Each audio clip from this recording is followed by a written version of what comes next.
नमस्कार, स्वागत है आपका खबर गोड्डा में। तो चलिए जानते हैं झारखंड के हर छोटे बड़ों शहरों से जुड़े 25 फटाफट बड़ी खबरों को। इससे पहले यदि आप वीडियो को लाइक नहीं किए तो लाइक कर दीजिए और चैनल में नए हैं तो चैनल को सब्सक्राइब कर लीजिए। और आप वीडियो को कहां से देख रहे हैं कमेंट बॉक्स में हमें जरूर बताइए।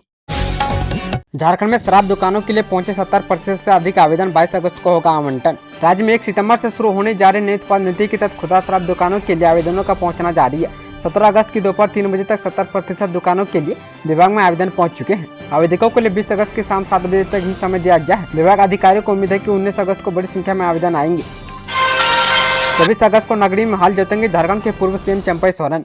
झारखंड के पूर्व मुख्यमंत्री चंपई सोरेन 24 अगस्त को राजधानी रांची के नगड़ी में हल जोतेंगे। नगड़ी में रिम्स 2 की प्रस्तावित जमीन को बचाने के लिए आंदोलन चल रहा है। इस आंदोलन को धार देने के लिए रविवार को नगड़ी के किसानों ने पूर्व मुख्यमंत्री से विधायक चंपई सोरेन से उनके आवास पर मुलाकात की।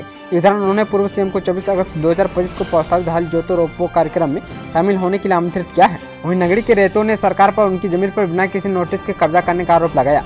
इसकी वजह से किसान अपनी जमीन पर खेती नहीं कर पा रहे हैं और उनके समक्ष आजीविका का संकट उत्पन्न हो गया है। नागरिक सुविधाएं बढ़ाने पर टाटा स्टील की बड़ी योजनाएं, वाइस प्रेसिडेंट ने की घोषणा। लीजी समझौते के तहत टाटा स्टील के पास 45 वर्ग किलोमीटर का परिक्षेत्र है, लेकिन 65 वर्ग किलोमीटर में कंपनी मूलभूत नागरिक सुविधाएं देगी। वहीं स्वतंत्रता दिवस के मौके पर टाटा स्टील के वाइस प्रेसिडेंट DV सुंदरारामन ने ध्वजारोहण के बाद पत्रकारों से नागरिक सुविधाओं पर बात की। उन्होंने कहा कि लीज नवीकरण को लेकर झारखंड सरकार से समन्वय स्थापित कर बातचीत की जा रही है और जल्द ही नवीकरण पर सहमति बनेगी। एक सवाल के जवाब में उन्होंने कहा कि हम चाहते हैं कि कंपनी के पास जितना परिक्षेत्र है वो हमें वापस मिले, लेकिन अंतिम निर्णय सरकार लेगी।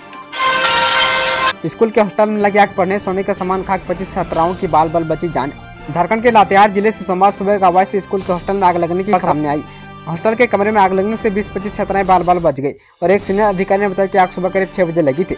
बरियातू स्थित कस्तूरबा गांधी बालिका विद्यालय में आग लगने से छात्राओं के कमरे में बिस्तर और पढ़ाई लिखाई की सामग्री जलकर खाक हो गई है।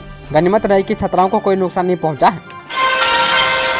6 महीने में 4000 लोगों में शिकार। जमशेदपुर में खोखार। शहर की सड़कों पर आवारा कुत्तों की देखभाल की कोई व्यवस्था नहीं होने से देश भर में कुत्तों के काटने की घटनाएं बढ़ रही है। कुत्ते कभी बड़े तो कभी बच्चों को काट ले रहे हैं। इस में कई बार मामला गंभीर हो चुका है।